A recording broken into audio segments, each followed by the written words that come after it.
शंकर के लिए कहते हैं कि उसका जन्म देने वाला कोई माँ बाप नहीं, उसकी मृत्यु होते हुए किसी ने देखा नहीं। वो मृत्यु होते हुए क्यों नहीं देखा? क्योंकि वो कालों का काल है, महाकाल है, सारी दुनिया को काल के गाल में ले जाने वाला, परंतु उसको काल के गाल में ले जाने वाला कोई भी नहीं है। बेहद में क्या अर्थ है इसका? है अनिश्चय रूपी मृत्यु में सारी आत्माएं अनिश्चय बुद्धि हो जाएंगी। क्यों?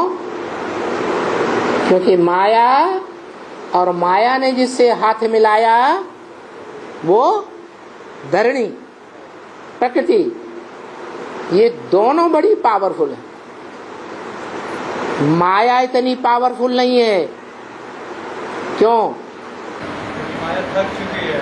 क्योंकि माया बाप के बच्चों के सामने थक चुकी, तंग आ गई, ऐसे अव्यक्तवाणी में बोला। और फिर बाद में शरीर भी छोड़ दिया। शरीर छोड़ दिया तो फिर माया ज्यादा चालाक है या जड़ प्रकृति ज्यादा चालाक है? माया ज्यादा चालाक है। तो माया बेटी जो है वो बाप की बेटी है ना, है? माया क्या है? बाप की बेटी है। तो जो बाप की बेटी है, ज्यादा चालाक होने की वजह से उसने ये युक्ति निकाली कि जो बहुत पावरफुल रचना है प्रकृति पति की, भगवान की, उसको हाथ में ले लो। तो उसने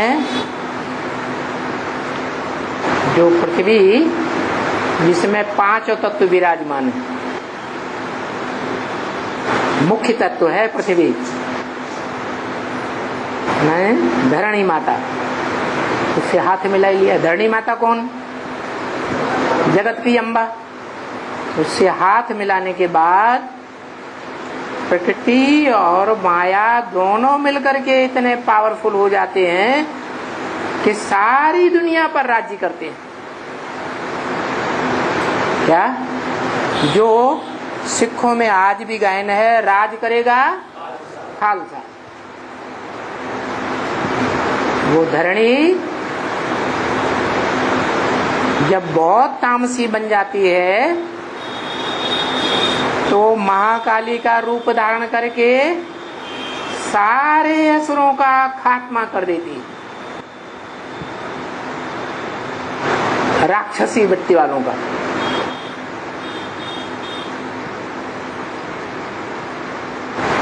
अभी कौन सा राज्य चल रहा है? रावण राज्य। यथा राजा तथा प्रजा। तो सभी रावण राज्य में हैं या रावण राज्य से कोई बाहर है? तो सबके गले काटेगी, सबको अनिश्चय बुद्धि बनाएगी, या कोई कोई को बनाएगी, कोई कोई को नहीं बनाएगी?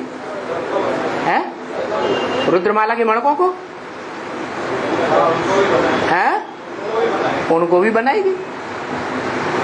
फिर बचेगा कौन? है एक क्यों बचेगा? हाँ, जो प्रकृति पति है वो किसी के प्रभाव में आने वाला नहीं है। सब धर्म पिता हैं, इस सृष्टि में उतरते हैं, तो जब उतरते हैं तब सत्व प्रधान होते हैं, लेकिन जिसमें प्रवेश करते हैं उसके संग के रंग में आकर नीचे गिरते हैं या नहीं गिरते हैं? प्रभावित होते हैं या नहीं होते हैं? लेकिन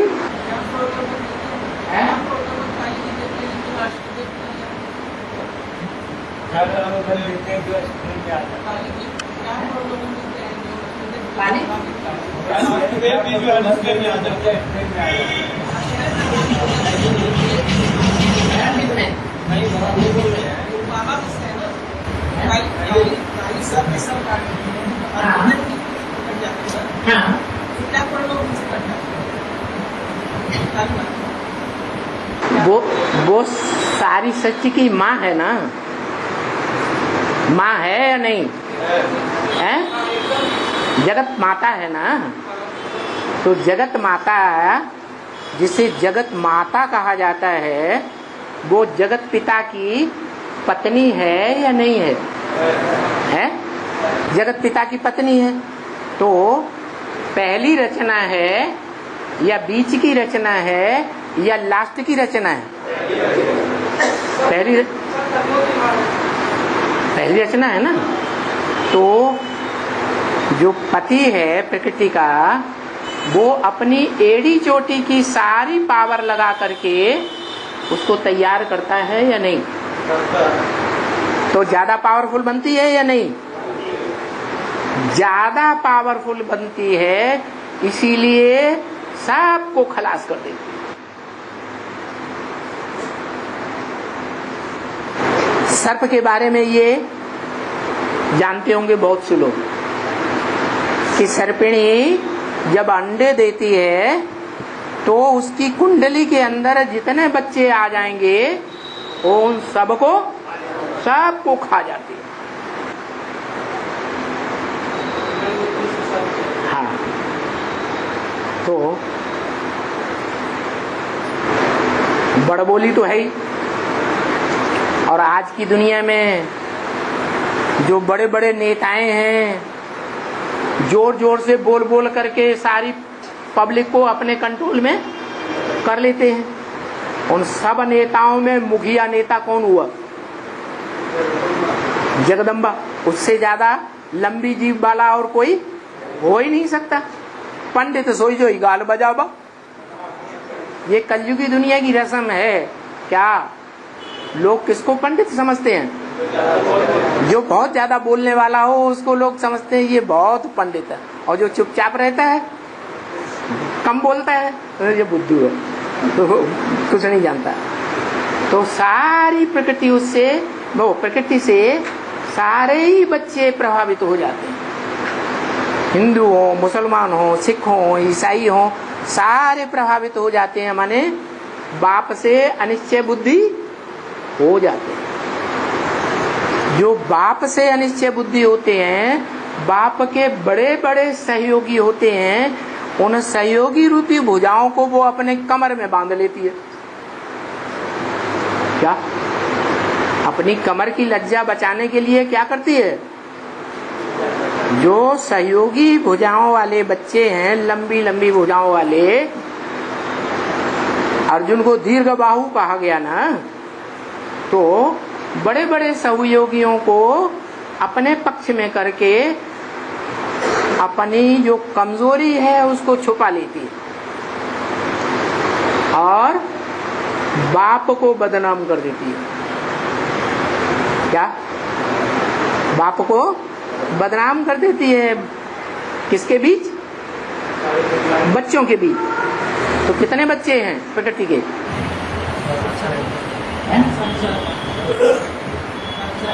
500 को, अरे 4.5 लाख तो हैं। जब जगदम्बा है तो 4.5 लाख ही बच्चे हैं। सारा जगत उसके बच्चे हैं। तो सबको निश्चय बुद्धि बनाती है और अंत तक बनाती रहेगी। क्या? कहाँ तक बनाती रहेगी? अंत तक बनाती रहेगी।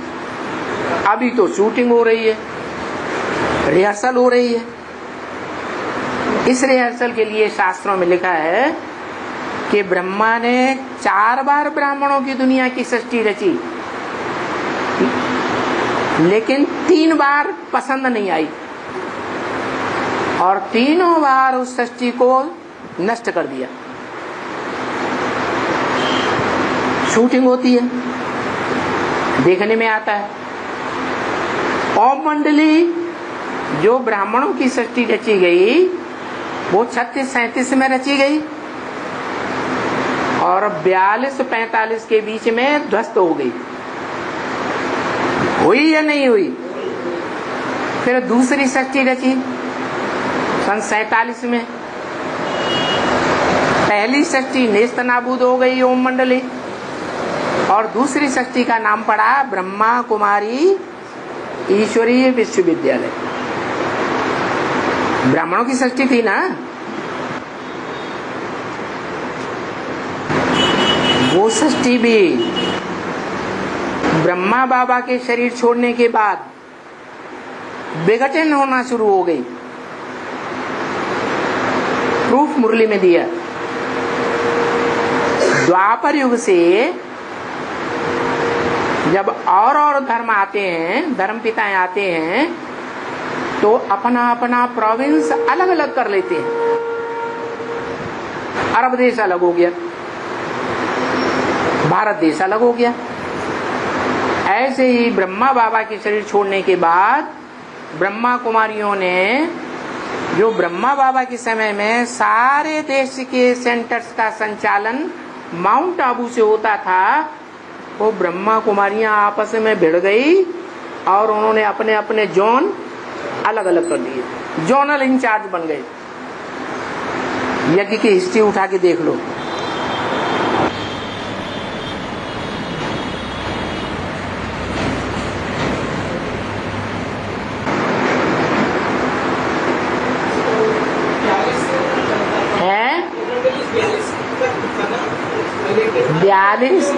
बयालीस में ओम मंडली का जो कर्ता धर्ता था मुखिया, आ उ म, आ माने ब्रह्मा, उ माने विष्णु, म माने महेश। उन तीनों में बड़ा कौन? महेश जो कर्ता धर्ता था, उसकी लाश भी गुम कर दी, खलास हो गया। तो जब मुखिया ही चला गया तो ओम मंडली रहेगी?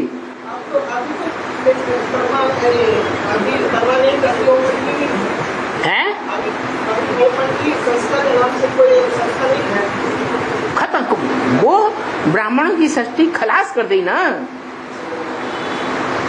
शास्त्रों में यही तो आया है कि ब्राह्मणों की 3 षष्ठी रची गई, जो खलास कर दी, पसंद नहीं आई। दूसरी षष्ठी रची सन 47 में ब्रह्मा के द्वारा, ब्रह्मा कुमारी विद्यालय। वो 69 में शरीर छूट गया ब्रह्मा का, तो विघटन शुरू हो गया। रिजल्ट सामने आया कि अपना अपना जोन ब्रह्मा कुमारियों ने अलग अलग कर लिया। विघटन हुआ कि नहीं? विघटन हुआ। वो विघटन उसकी लास्ट स्टेज जो है, उसकी भी घोषणा मुरली में कर दी। क्या? 10 वर्ष में पुरानी दुनिया का विनाश और नई दुनिया की स्थापना हो जाएगी। 66 की मुरली में बोला। तो 76 में क्या हुआ? ब्राह्मणों की दुनिया में ब्रह्मा कुमारी ईश्वरीय विश्वविद्यालय विघटन को प्राप्त होने लगा और एडवांस पार्टी शुरू हो गई। क्या?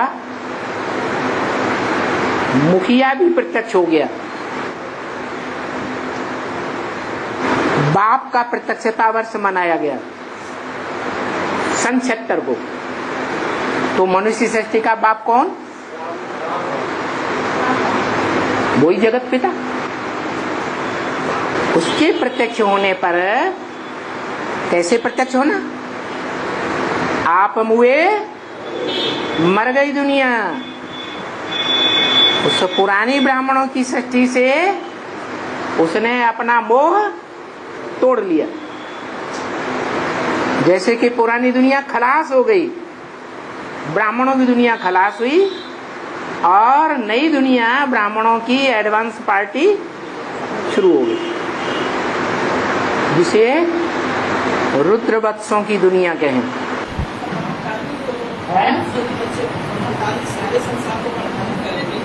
महाकाली की बात उस समय नहीं है। अभी प्रसंगांतर न करो, दूसरी बात चल रही है ना। तो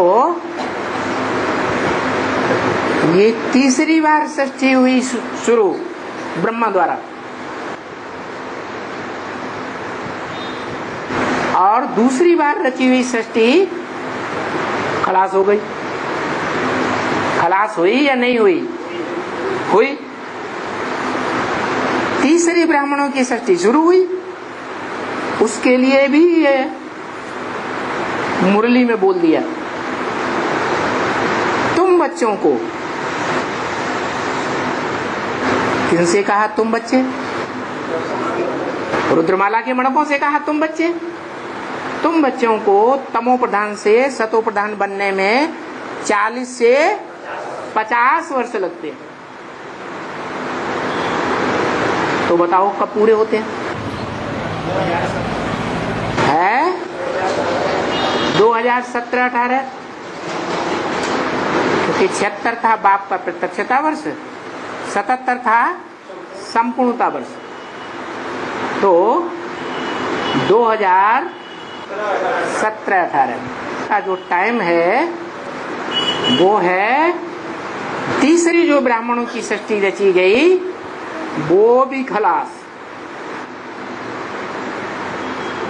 अभी टाइम चल रहा है, वही टाइम चल रहा है जो रुद्रमाला की दुनिया में 98 में भूकंप आया था।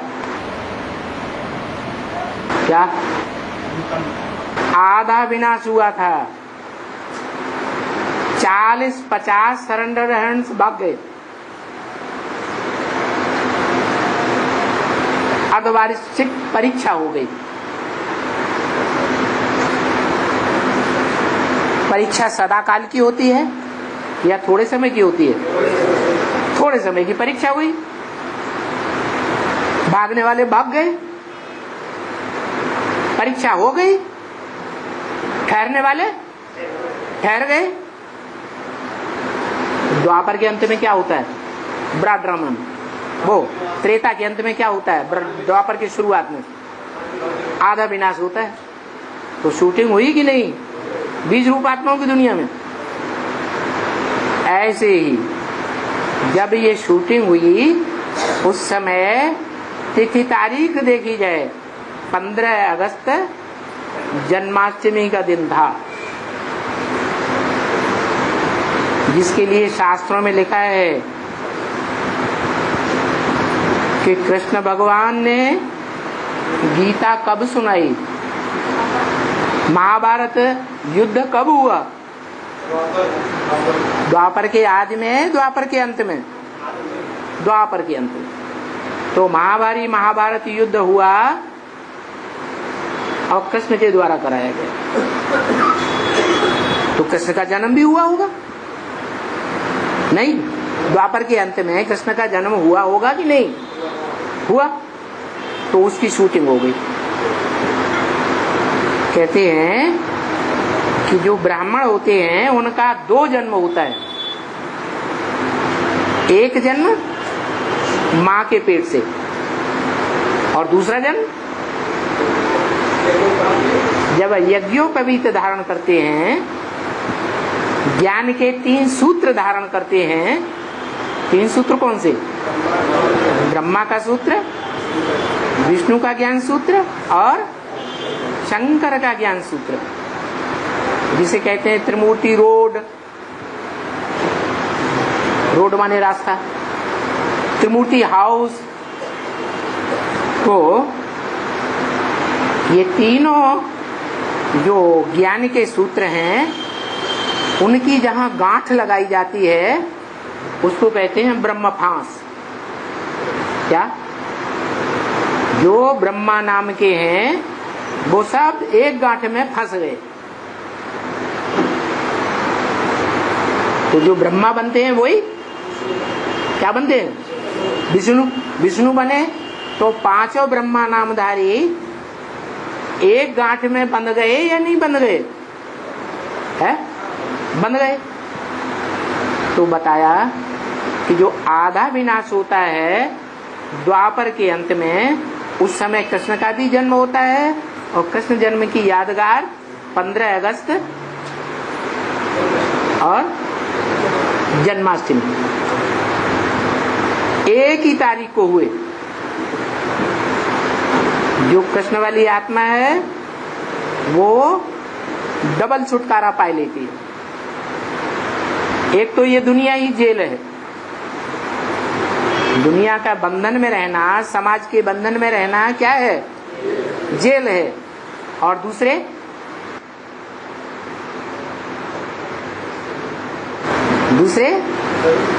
हैं?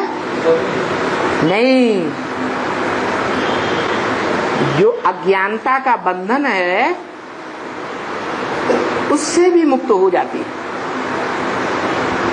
ज्ञान गर्भ कहते हैं ना, तो ज्ञान गर्भ से जब बाहर आई तो जन्म हुआ, बाहर की दुनिया से भी मुक्त और अंदर के संकल्पों के संघर्ष से भी मुक्त।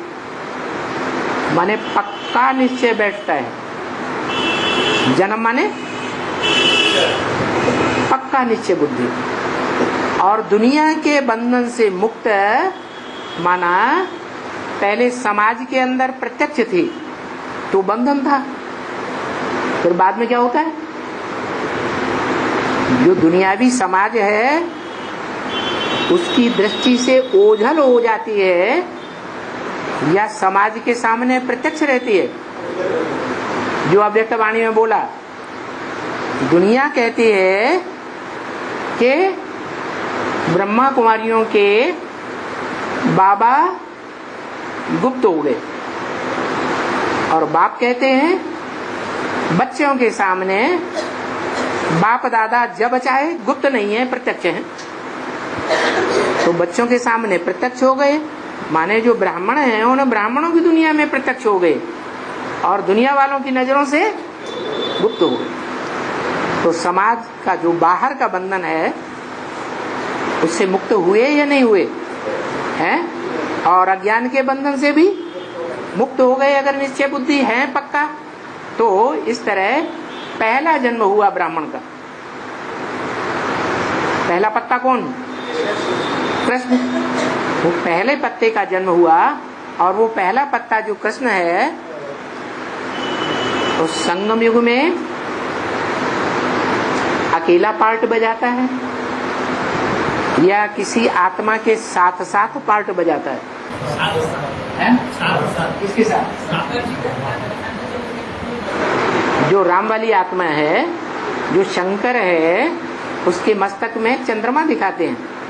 अधूरा या संपूर्ण? अधूरा क्यों? अधूरा इसलिए कि उसकी बुद्धि में ये बात पक्की नहीं बैठी है कि मुझ आत्मा का बाप कौन है, और इस सृष्टि पर वो बाप साकार भी है या सिर्फ निराकार है। ये बात बुद्धि में नहीं बैठती, इसलिए अधूरा चंद्रमा है, संपूर्ण चंद्रमा नहीं है।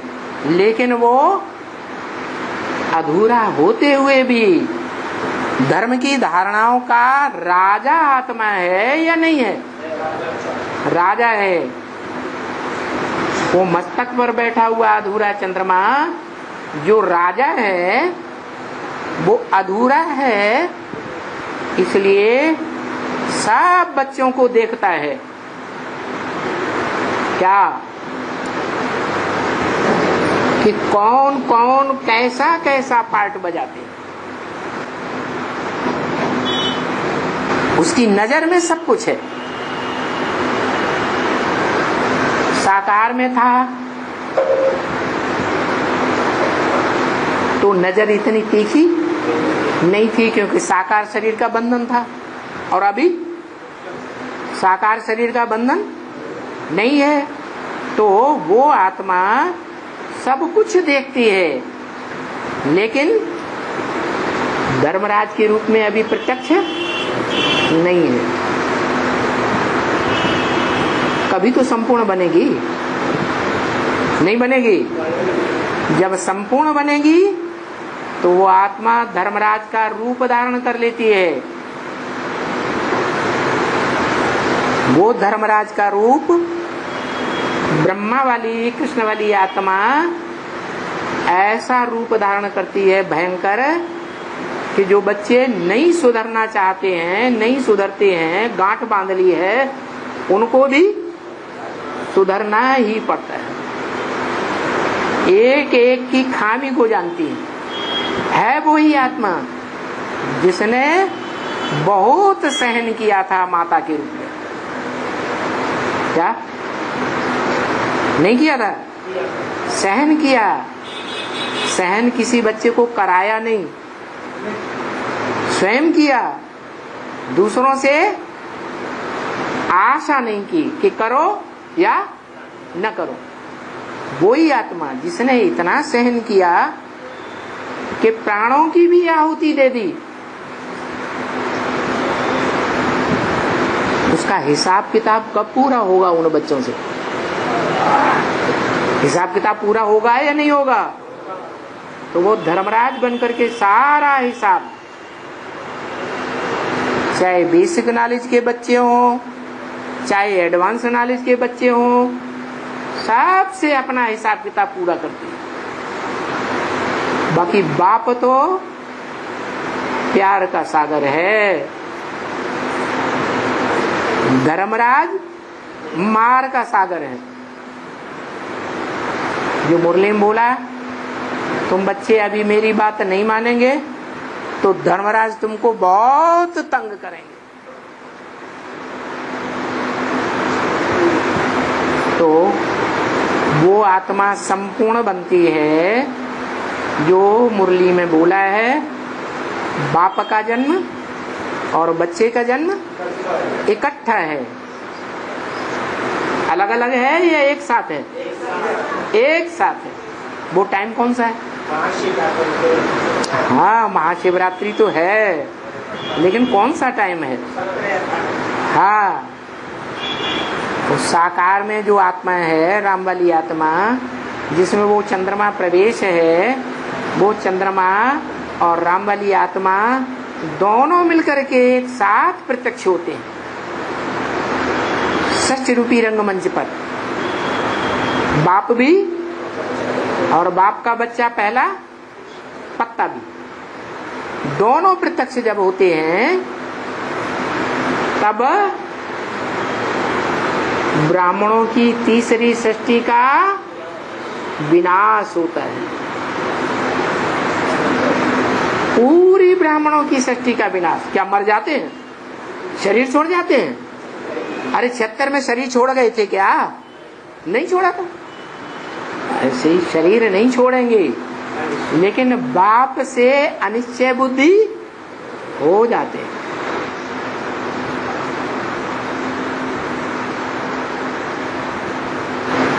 ऐसी माया कड़ी परीक्षा लेगी फाइनल पेपर में। कैसी? जैसी अर्धविनाश में 98 में 40-50 सरेंडर बच्चों के साथ परीक्षा हुई और वो अनिश्चय बुद्धि होकर के भाग गए। तो रुद्रमाला के आधे मण के अगर भाग जाएं तो क्या पूरे अनिश्चय बुद्धि नहीं हो सकते हैं? सारा समाज अपोजिशन में खड़ा हो जाए,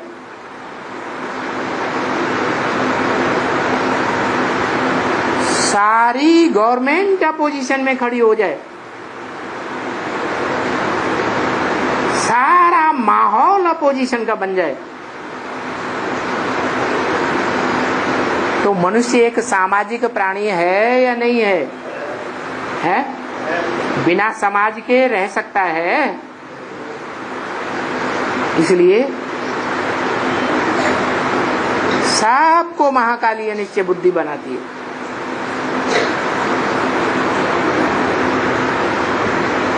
वो परीक्षा का प्रारूप होने वाला है। अरे सारी रामायण खत्म हो गई है, सीता का बाप रावण ही बना रहा। नहीं पता चला? चल गया? चलो, तो जब सारे ही अनिश्चय बुद्धि बन जाते हैं तो उन्होंने सत्य ज्ञान को पूरा धारण किया है 100% या नहीं किया है? जो सत्य बाप का सत्य ज्ञान है, सत्य जिसे ज्ञान कहा जाता है, जानकारी, वो धारण किया है? नहीं धारण किया। ज्ञान की पूरी धारणा न होने के कारण ही समस्याओं से मुकाबला नहीं कर सकते और माया के फाइनल पेपर में फेल हो जाते हैं। ये 3 बार ब्राह्मणों की सृष्टि जो है नष्ट होती है, चौथी बार सृष्टि का विनाश नहीं हुआ, क्योंकि तीसरी बार जो विनाश हुआ, वो दूसरी बार जो विनाश हुआ 76 में, उसमें 2 ही आत्माएं निकलती हैं, जिनके निकलने के बाद टू लेट का बोर्ड बता दिया।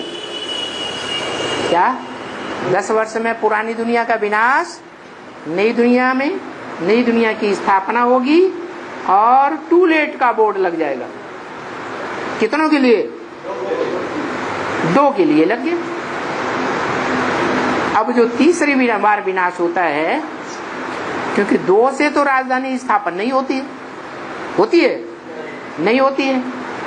राजधानी स्थापन होने के लिए ज्यादा चाहिए, ठीक है, छोटी से छोटी राजधानी स्थापन होती है, उसमें ऐसे बंदे चाहिए फाउंडेशन में जो 100% कंप्लीट हो, पक्के सूर्यवंशी हो, बिल्कुल धर्मराज की सजा खाने वाले न हो। तो ऐसी आत्माएं 8 प्रत्यक्ष होती है। क्या? भले उन 8 आत्माओं को भी माया डाउन कर देती है।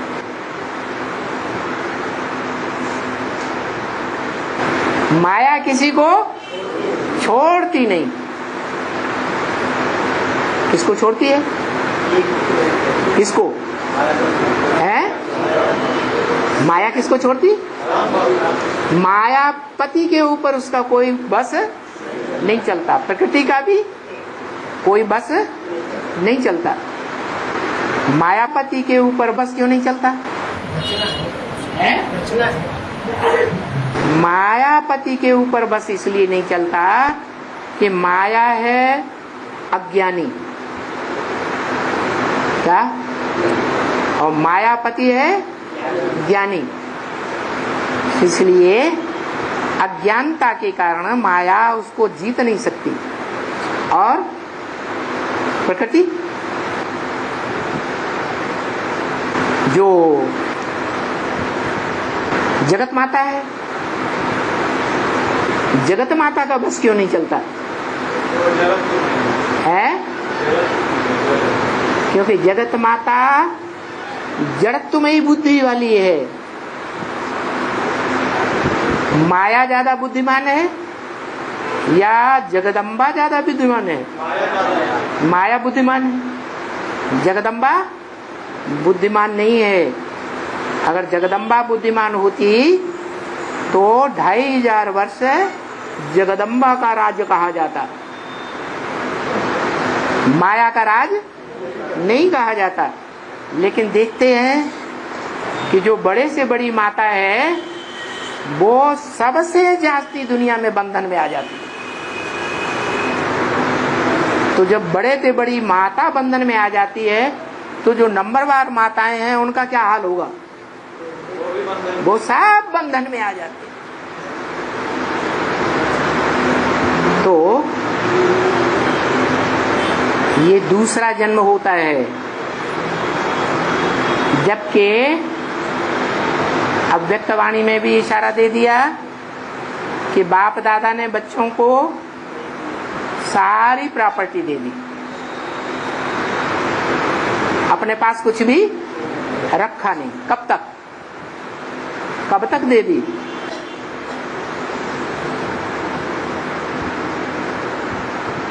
सन 76 तक है।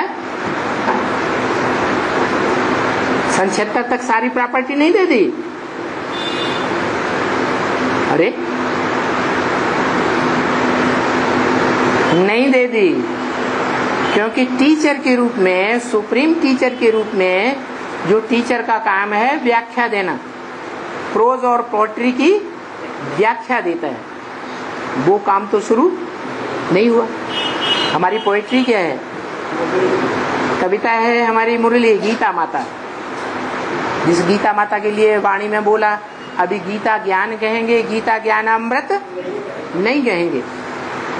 तो गीता का ज्ञान तो मिला, लेकिन वो अमृत, गीता का वो रूप जो अमृत बन जाता है, वो ब्राह्मण बच्चों को नहीं मिला। जिस अमृत को पी करके ब्राह्मण संपूर्ण क्या बन जाते हैं? अमर बन जाते हैं, देवता बन जाते हैं। तो 76 के बाद ये प्रक्रिया शुरू होती है। क्या? गीता का व्याख्या, उसे गीता कहो, वेदवाणी कहो, क्योंकि वेदों का भी जो अव्वल नंबर रूप है वो गीता है। पहले गीता बनी या वेद बने? है पहले गीता, बाद में वेद। वेदवाणी ब्रह्मा के मुख से निकली, तो वेदवाणी जो ब्रह्मा के मुख से निकली वो हो गई हमारी मुरली। और वो वेदवाणी की आज क्या हालत है? कोई नहीं पढ़ता, कोई नहीं सुनता।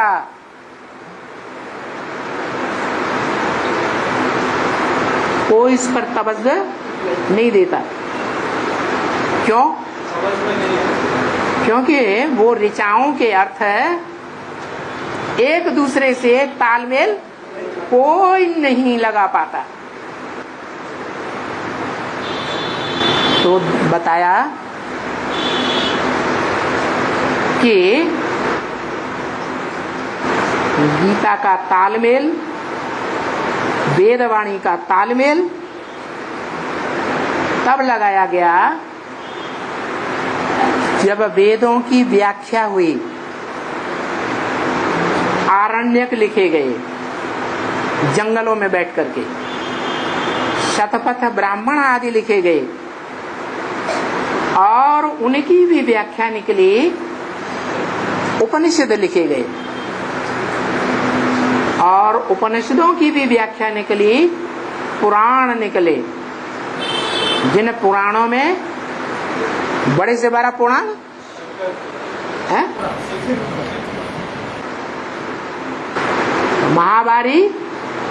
महाभारत युद्ध जिसके नाम पर लिखा गया हुआ, महाभारत सबसे बड़ा पुराण, पूरा बड़ा हाल भर जाता है, इतनी बड़ी पुस्तक है। तो देखा जाए कि जो पहले पहले भगवत गीता आई उसका रचयिता कौन? हिस्ट्री के अनुसार 18वें अध्याय में आया है व्यास प्रसादात। किसके प्रसाद से प्राप्त हुई? प्रसन्नता से, व्यास की प्रसन्नता से गीता ज्ञान मिला। इसी तरह वेदों की भी व्याख्या व्यास वाली आत्मा ने आरण्यकों और ब्राह्मणों के रूप में की। वही आत्मा पहले पहले ब्राह्मण और आरण्यकों की व्याख्या उपनिषदों के रूप में करती है। वही आत्मा फिर पुराणों के रूप में महाभारत पुराण भी लिखती है, भागवत महापुराण लिखती है। वही आत्मा द्वापर में वाल्मीकि रामायण लिखती है, जो मुरली में बोला, अपने अपने ग्रंथों में अपनी अपनी कथा कहानी लिख दी है। तो वाल्मीकि रामायण लिखने वाली कौन सी आत्मा हुई? राम वाली आत्मा साबित होती है, क्योंकि राम वाली आत्मा ने ही अपने जीवन की कहानी संगम युग की सारी रामायण में लिख दी। इसी तरह कलयुग में आकर वही आत्मा तुलसीदास के रूप में जन्म लेती है और तुलसीकृत रामायण लिखती है। तो किसने लिखी? कौन सी आत्मा ने? वही राम वाली आत्मा। इससे साबित हुआ कि सृष्टि पर सदाकाल ज्ञान की ज्योति जगाने वाली आत्मा कौन है? राम वाली आत्मा है। जो मुरली में बोला, इस सृष्टि पर सदाकाल कोई चीज कायम है ही नहीं, सदाकाल कायम एक ही शिव बाबा है। तो वो शिव बाबा की यादगार क्या है? शिवलिंग। सोमनाथ मंदिर में भी वो शिव बाबा की यादगार है। क्या यादगार है? शिव बाप की क्यों नहीं है?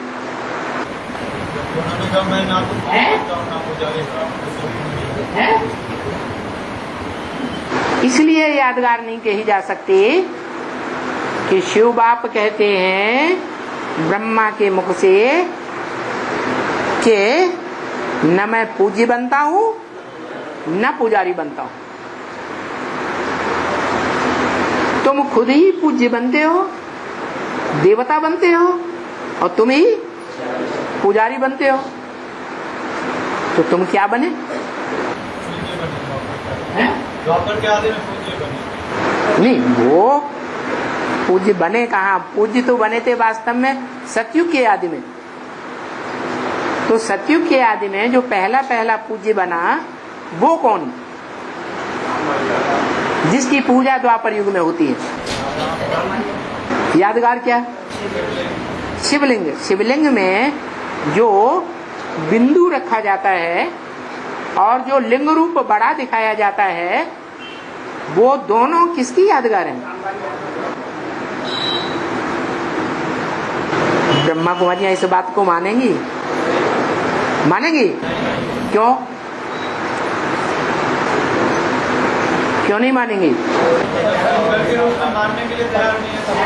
शंकर के रूप में मानने के लिए तैयार नहीं है। हाँ, शिव बाप ने तो बताया, पहले परिचय शिव बाबा का देना चाहिए। तो ब्रह्मा कुमारियों ने 32 गुणों वाला चित्र जो है वो पहले प्रदर्शनी में, मेले मलाखनों में रखना शुरू कर दिया।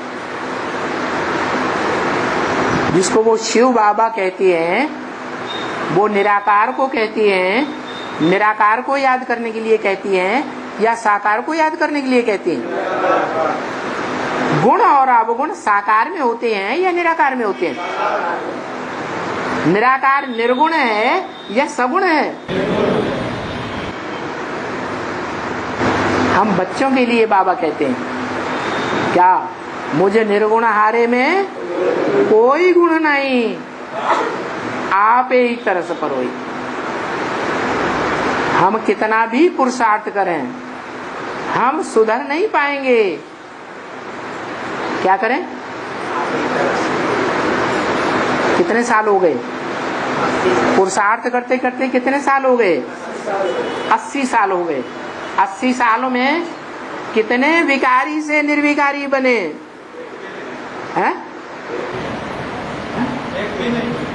एक भी नहीं।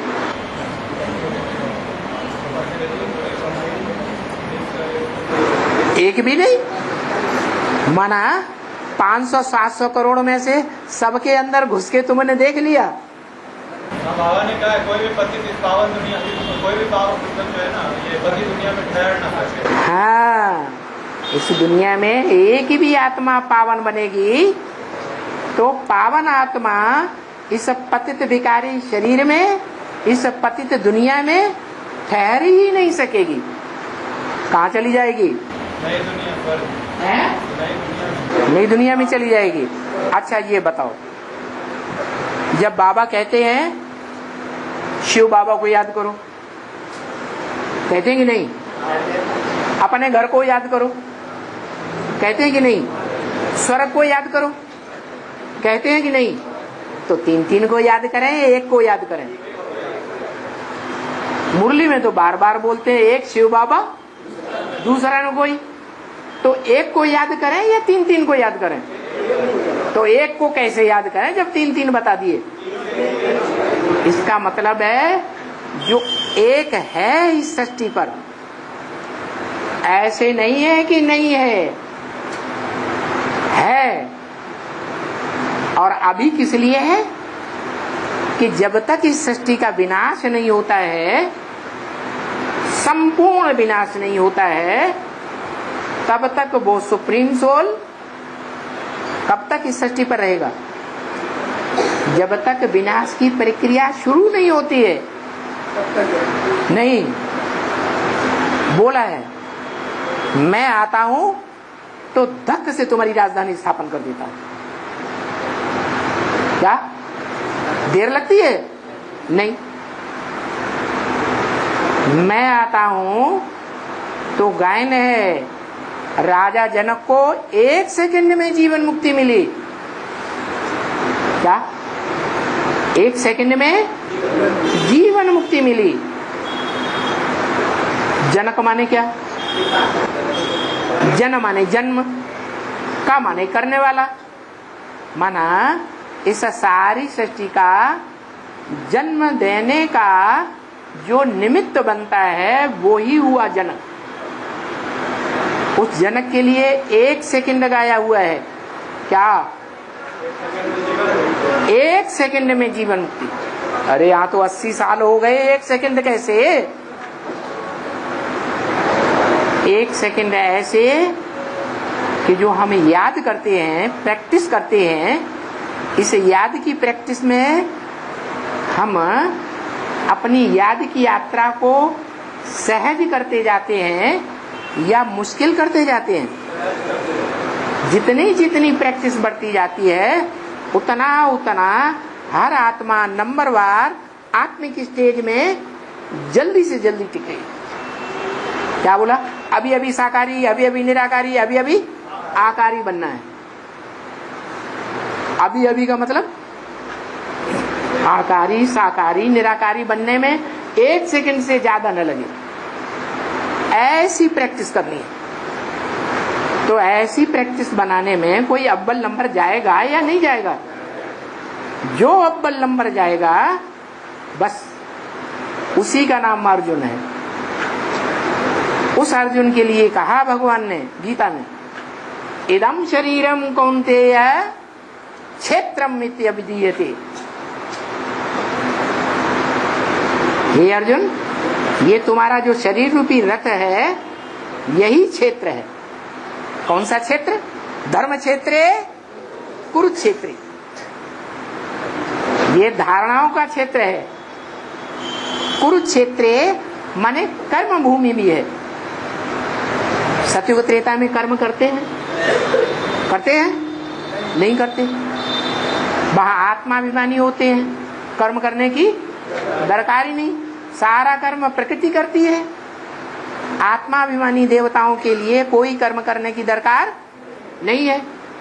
जब हम देह अभिमानी बनते हैं तो कर्म शुरू होते हैं। जो आज भी कोई भी ऑफिस में चले जाओ, बड़े बड़े ऑफिसरों से कहो पूजा क्या है, कहते हैं कर्म ही पूजा है। क्या कहते हैं? कर्म ही पूजा है। उनके यहाँ बोर्ड कहीं कहीं टंगे होते हैं, लिखा होता है कर्म ही पूजा है। उसके आगे एक शब्द और बढ़ा दो, गधे का कर्म ही पूजा है। गधा कर्म नहीं करता है? सारा दिन कुम्हार के यहाँ, धोबी के यहाँ सारा दिन कर्म करता है, और शाम को गाय बैल भैंस की जो बची हुई घास है वो आकर के खा के सो जाता है। तो बड़ा कर्मयोगी कौन हुआ? कौन हुआ? गधा हुआ ना। लेकिन किसके डंडे के नीचे रहता है? आधीन है या पराधीन है? आधीन है। तो कर्म करने वाले जो ये अहंकार दिखाते हैं कि हमने कर्म किया, वो कर्म करने वालों की इंद्रियां कर्म करती हैं। इंद्रियां जो देह का अंग हैं वो कर्म करती हैं या आत्मा कर्म करती है? ये कराती है? आत्मा कर्म कराती है और इंद्रियां करती हैं। तो दास दासी कौन हुई? इंद्रियां दास दासी हुई। आत्मा राजा है, राजा है इसलिए उत्तम अंग में बैठा हुआ है। ये अंग क्या कहा जाता है? उत्तम अंग। कैसा अंग? सारे अंगों में उत्तम अंग, उसका नाम है भ्रकुटी। कैसी कुटी? भरी पूरी कुटी। इस भरी पूरी कुटी में अगर आत्मा स्थित हो जाए सदा काल के लिए, तो उस आत्मा को कोई भी बंधन में बांध ही नहीं सकता। तो देखो, कर्म की दुनिया कौन से युग से शुरू होती है? द्वापर युग से। द्वापर युग से द्वैतवादी धर्म शुरू हुआ या नहीं हुआ? दो दो धर्म, दो दो राज्य, दो दो भाषाएं, 2 से 4, 4 से 8 बढ़ती ही चली गई। ये द्वैतवाद बढ़ने से दुनिया में संघर्ष बढ़ता है या नहीं बढ़ता है? इसलिए देवताओं को कहा जाता है अद्वैत। क्या? अद्वैत। और दैत्यों को कहा जाता है द्वैत, द्वैतवादी। तो ये दैत्यों की दुनिया है। कौन सी? द्वापर युग से, जहां कर्म करने पड़ते हैं कर्म इंद्रियों के द्वारा। कर्म इंद्रियां देह का अंग है, इसलिए देहभान है या नहीं है? देहभान है। जहां देहभान है, आत्माभिमान नहीं है, वहां स्वतंत्रता है? वहां स्वतंत्रता नहीं है। तो आज के जो कंट्रोल करने वाले देश विदेश में जो नेताएं हैं, सत्ताधारी हैं, वो भी क्या समझते हैं? क्या हम कर रहे हैं अच्छा काम? हम इस दुनिया को सुख की दुनिया बना रहे हैं, स्वर्ग बनाए रहे हैं। क्या बनाए रहे हैं? गांधी जी ने रामराज्य लाया है? अरे कोई राजा का राज्य आता है तो राजा खुद लड़ाई लड़के राज्य लेता है या कोई उसको लड़ाई लड़के तो कोई दूसरा दे देता है? खुद लड़ाई लड़ता है। तो राम राज्य आना होगा तो राम खुद ही सामने आएगा, प्रत्यक्ष होगा, या गांधी जी लाएंगे राम राज्य? फिर राम राज्य आ गया है और ही रावण राज्य हो गया। तो अब करना क्या है? समझना क्या है? यही समझना है कि इस मनुष्य सृष्टि का जो बाप है, बाप से क्या मिलता है? वर्षा मिलता है, प्रॉपर्टी मिलती है। निराकारी बाप से निराकार वर्षा मिलता है। क्या? ज्ञान का वर्षा मिलता है। और साकारी बाप से साकारी राजाई का वर्षा मिलता है। क्या? निराकार साकार राजाई देता है या साकार बाप साकारी राजाई देता है? साकार बाप साकारी राजाई देगा। धनवान बाप होगा तो धन का वर्षा देगा। क्या? जमींदार बाप होगा तो जमीन का वर्षा देगा। जो जमींदार बाप, जो धनवान बाप खुद ही प्रॉपर्टी का मालिक नहीं है, खुद ही इस प्रॉपर्टी का भोग भोगने वाला नहीं है, वो अपने बच्चों को दे सकता है? नहीं दे सकता। वो निराकार ज्ञान का सागर है। क्यों? क्योंकि जन्म मरण के चक्र में नहीं आता है, इसलिए त्रिकालदर्शी है। लेकिन वो कहता है मैं त्रिकालदर्शी तो हूं, लेकिन मास्टर त्रिकालदर्शी तुम बच्चे हो। मास्टर का मतलब प्रैक्टिकल में करने वाले तुम बच्चे हो। क्या मतलब हुआ? मैं सिर्फ ज्ञान देता हूं, थ्योरी देता हूं या प्रैक्टिकल करके दिखाता हूं? प्रैक्टिकल करके दिखाता है। है, थ्योरी का ज्ञान देता है, वो प्रैक्टिकल करके नहीं दिखाता। वो ज्ञान देता है योग का, योग कैसे लगाना है ज्ञान देता है ना। खुद योगी बनता है? अरे उसे योगी बनने की क्या दरकार है? वो तो योगी बनने की दरकार है, वो तो है ही सदैव आत्मिक स्थिति में स्थित रहने वाला। तो जिसको ज्ञान देता है और जो उस ज्ञान को संपूर्ण जीवन में अपने धारण करता है, पहले पहले वो शिव बाप का बड़ा बच्चा, बड़ी आत्मा, वो बड़े से बड़ा राजयोगी कहा जाता है। उस राजयोगी के 3 नाम प्रसिद्ध हैं। क्या? एक कृष्ण, क्या कहते हैं कृष्ण को? है योगी राज। और ब्रह्मा का बड़ा पुत्र सनत कुमार, उसको कहते हैं ज्ञानेश्वर, योगीश्वर। और शंकर, उनको क्या कहते हैं? योगीश्वर। तो योगियों का ईश्वर है, ज्ञानियों का ईश्वर है। ईश्वर एक होगा या अनेक होंगे? ईश माने शासन करना। योगियों को शासित करने वाला, ज्ञानियों को शासित करने वाला एक होगा या अनेक होंगे? एक होगा। तो ये जिनका नाम शास्त्रों में सनत कुमार दिया, जिनका नाम शास्त्रों में कृष्ण दिया, वो संगमयुगी कृष्ण है। जिनका नाम शास्त्रों में क्या दिया? शंकर, वो जगत पिता है, मनुष्य सृष्टि का पिता है। तो वो एक ही है योगीश्वर, संपूर्ण योग लगाने वाला। जो एक योगीश्वर है वही जब संपन्न बनता है, कितने साल में? 40 साल में। तो बच्चों को नंबरवार राजयोग सिखाता है, राजयोगी बनाता है। आप समान बनाता है या नहीं बनाता है? जब बाप ने आकर के आप समान बनाया तो बच्चे का क्या तरीका रहेगा? उसका भी काम है। जो भी मनुष्य सृष्टि के बाप के बच्चे हैं उनको आप समान योगी बनाना। उस आप समान का यादगार है। क्या यादगार है? आज भारत में गांव गांव में, शहर शहर में पूजा जाता है। विदेशों में खुदाइयां हुई हैं, सबसे जास्ती लिंग मूर्तियां मिली हैं।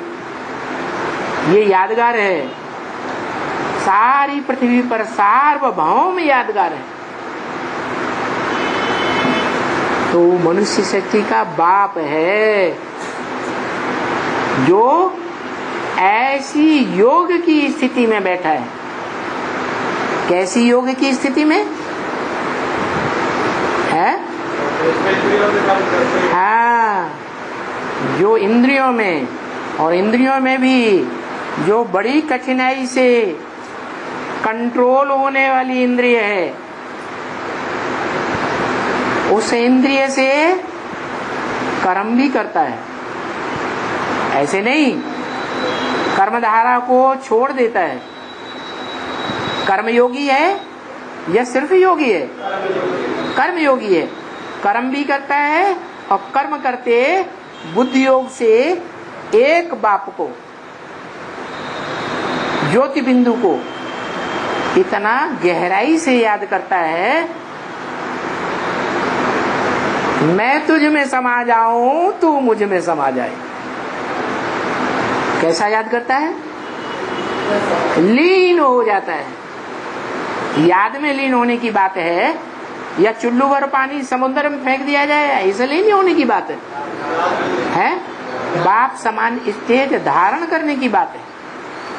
तो ऐसी आत्मिक स्टेज कांस्टेंट धारण करना वो हुई आत्मा की संपूर्णता। उस आत्मा को मंदिर में हीरा के रूप में द्वापर की आदि में सोमनाथ मंदिर में पूजा गया। सोमनाथ क्यों कहा गया? जो ज्ञान चंद्रमा ब्रह्मा है उसको कंट्रोल कर लिया। उस ज्ञान चंद्रमा ब्रह्मा को बैल भी कहा गया। क्या शंकर की सवारी काहे पे दिखाते हैं? बैल पर। अभी बैल शंकर पर सवार है या शंकर बैल पर सवार है? अभी कौन किसको कंट्रोल कर रहा है? बैल कंट्रोल कर रहा है, सांप कंट्रोल कर रहा है। क्या जंगल में दो प्राणी होते हैं जो बहुत पावरफुल होते हैं। जंगल का राजा कौन है? शेर। शेर ज्यादा बुद्धिमान होता है या शेर की एक औलाद भी होती है जिसे कहते हैं टाइगर, बाघ। ज्यादा बुद्धिमान कौन होता है? टाइगर ज्यादा बुद्धिमान होता है। हमारे देश का राष्ट्रीय पशु कौन सा है? टाइगर। शेर क्यों नहीं है? शेर क्यों नहीं? क्योंकि शेर बच्चों जैसी बुद्धि है, अकल नहीं चलाता, सीधा हमला करता है। ये नहीं देखता कि मैं इस हमले में हार जाऊंगा या जीत जाऊंगा। और टाइगर क्या करता है? चालाक होता है। देखा माहौल मेरे अनुकूल है तो हमला करेगा, अनुकूल माहौल नहीं है तो हमला नहीं करेगा, अपनी दबी हुई उंगली निकाल लेगा आराम से। तो भारत का राष्ट्रीय पशु टाइगर माना जाता है, इसीलिए कोई बुद्धिमान प्राणी है। क्या बुद्धिमानों की बुद्धि कौन है? शिव बाप। और बुद्धिमानों की बुद्धि के बच्चे कौन है?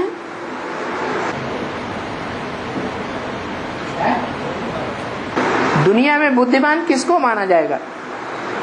जो वैज्ञानिकों को पहचान ले वो, धर्मपिताओं को पहचान ले वो, देवात्मा को पहचान ले वो, राक्षस को पहचान ले वो, या सुप्रीम बाप को पहचान ले वो। ज्यादा बुद्धिमान कौन हुआ? तो बाप क्या देखते हैं बच्चों में? है बच्चों में कोई गुण नहीं है।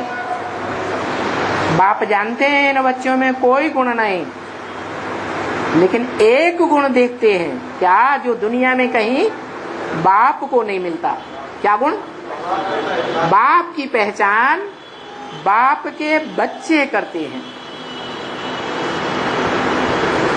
दुनिया में और धर्मपिताओं के जो फॉलोअर्स बच्चे हैं वो अपने बाप को पहचानते हैं, सुप्रीम सोल बाप को नहीं पहचान पाते। यहां भी ऐसे ही है। ब्राह्मणों की दुनिया में 9 कुरियों के ब्राह्मण हैं जो दूसरे दूसरे धर्मों से कन्वर्ट होकर के आए हैं। वो पहचान करके भी नहीं पहचान पाते, ठोकर मार के भाग जाते हैं, ग्लानि करने लग पड़ते हैं।